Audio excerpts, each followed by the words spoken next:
ప్రియ స్నేహితులారా, మీ అందరికీ క్రిస్మస్ పండుగ యొక్క శుభాకాంక్షల్ని తెలియజేస్తున్నాను.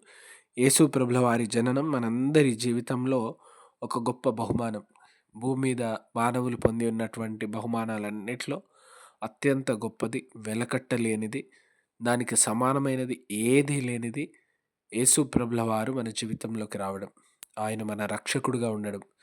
మనల్ని రక్షించడానికి ప్రభువు మన జీవితంలోకి రావడం అన్నిటికంటే పెద్ద బహుమానం. ఆ బహుమానాన్ని పొందుకున్న ప్రతి ఒక్కరికి ఈ ఉదయకాలపు శుభాకాంక్షల్ని తెలియజేస్తున్నాను. ప్రార్థించుదాం. కనికరం గల ప్రభువా, వాక్యం ద్వారా మాట్లాడి మా అందరిని బలపరచమని యేసు నామమున ప్రార్థిస్తున్నాం. ఆమేన్. ప్రియమైన వారలారా, నేటి ఉదయకాలము ఈ లోకమంతటా క్రిస్మస్ వేడుకను జరుపుకుంటున్న వారందరికీ నా నిండు శుభాకాంక్షల్ని తెలియజేస్తున్నాను. చాలామంది క్రిస్మస్ అవసరమా, జరుపుకోవాలా అంటూ అనేక రకాల ప్రశ్నలు, ఈరోజే నిజంగా జన్మించిండా, ఆధారం ఉందా అని ఎన్నెన్నో ప్రశ్నలు వేస్తారు. కానీ ఒక ప్రాముఖ్యమైనటువంటి విషయము, గొల్లలకు దేవదూత తెలియజేసినటువంటి మాట, నేడు రక్షకుడు మీ కొరకు పుట్టి ఉన్నాడు. ఆయన జన్మించడమే మనల్ని రక్షించడానికి జన్మించినాడు. ఆయన కొరకు ఆయన భూమి మీద నరావతారి కాలేదు. ఆయన కొరకు ఆయన జీవించలేదు. ఆయన కొరకు ఆయన ఏం చేసుకోలేదు. ఆయన జననమే రక్షించడానికి, మేలు చేయడానికి, సహాయం చేయడానికి.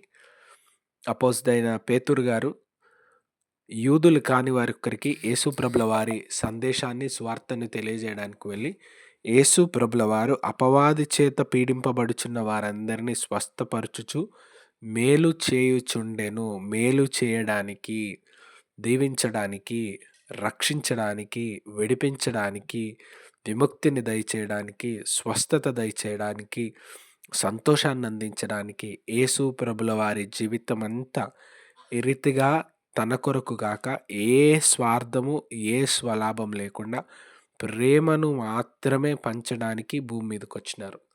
రక్షించడానికి వచ్చినారు. కాపాడడానికి వచ్చినారు. మనకు కష్టం వస్తే స్నేహితులు, బంధుమిత్రులు, మనకు కావాల్సిన వాళ్ళంతా అనేకులు దూరం అయిపోయినట్టు అనిపిస్తారు. ఎందుకంటే వారి జీవితాల్లోనే ఎన్నో కష్టాలుంటాయి.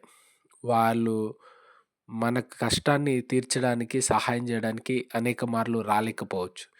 కానీ దేవాది దేవుడు బలవంతుడు, శక్తివంతుడైన దేవుడు. ఆయన జన్మించడమే రక్షించడానికి జన్మించినాడు. ఆయన భూమి మీదకి రావడమే రక్షకుడిగా వచ్చినాడు. మనకు రక్షణ ఇవ్వడానికి, మనల్ని కాపాడడానికి, మనల్ని ఉద్ధరించడానికి, మన జీవితంలో కష్టం, బాధ, శ్రమ ఏదొచ్చినా వాటన్నిటి నుండి మనల్ని విడుదలనిస్తూ, నేనున్నవాడను, నేను నీతోనే ఉన్నాను, సదాకాలం నీతో ఉంటాను, ఇంకే బాధ వచ్చినా నేను విడుదలనిస్తాను, నీకే కష్టం వచ్చినా నేను సహాయం చేస్తా అంటూ మనకు ఆదరణ, నిరీక్షణ కలగజేయడానికి వచ్చినాడు. ఆయనను కలిగి ఉండడం అతి గొప్ప బహుమానం. కనుక భూమి మీద వచ్చే లోటుపాట్లు వీటన్నిటిని విడిచిపెట్టి, నీవున్నావు ప్రభువా చాలు అనే సంతోషంతో, ఆనందంతో ఈ క్రిస్మస్ వేడుకను జరుపుకోవడానికి మన హృదయాన్ని నిశ్చయం చేసుకోవాలి. ప్రభువును కలిగి ఉండడం గొప్ప బహుమానం. ఆ బహుమానాన్ని మనం గుర్తించితే మన జీవితంలో అనేక లోటుపాట్లు దానంతట అదే దూరమవుతాయి. దూరం అవుతూ గొప్ప సంతోష సమాధానాలు మన హృదయంలో ఆ స్థానంలో వస్తాయి. కనుక ప్రియమైన వారలారా, యేసు ప్రభుల వారి సంతోషము, యేసు ప్రభుల వారిచ్చే రక్షణ ఆనందం, యేసు ప్రభుల వారిచ్చే దీవెనలను కలిగి ఈ దినం ఆయన మనల్ని రక్షించడానికి వచ్చిన దేవుడని, ఆయన రాకడ పర్యంతం ప్రకటించేటువంటి సమాజంగా, రాకడ పర్యంతం ఆయన ప్రేమను పంచే సమాధానంగా, యేసుప్రభుల వారి జననమే ప్రేమను కూడినటువంటిది. ఒకవేళ కేవలం మన స్వార్థ మాటలకు పరిమితమైతే అది ఎవ్వరికి ఆదరణ, నెమ్మదినివ్వదు.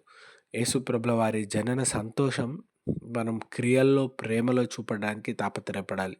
శ్రమలో, అక్కరలో, దుఃఖంలో ఉన్న వారికి మన చేయూత, మన సహాయమునిస్తూ ఈ క్రిస్మస్ ఆనందం, సంతోషం అనేకులకు పంచువారంగా ఉండుటకు దేవుని కృప, నడిపింపు మనందరికీ తోడై ఉండును గాక. ప్రార్థించుదాం. కనికరం గల ప్రభువా, నాతో మాతో ఉంటూ మా అందరిని బలపరిచి ఈ సందేశం విన్న వారందరికీ మీ మేలు, దీవెన దయచేయమని యేసు నామమున ప్రార్థిస్తున్నాం తండ్రి. Amen. God bless you all. దేవాదేవుని దీవెనలు, నిండు కృపా కాపుదల మనందరికీ తోడై ఉండును గాక. Amen. God bless you all.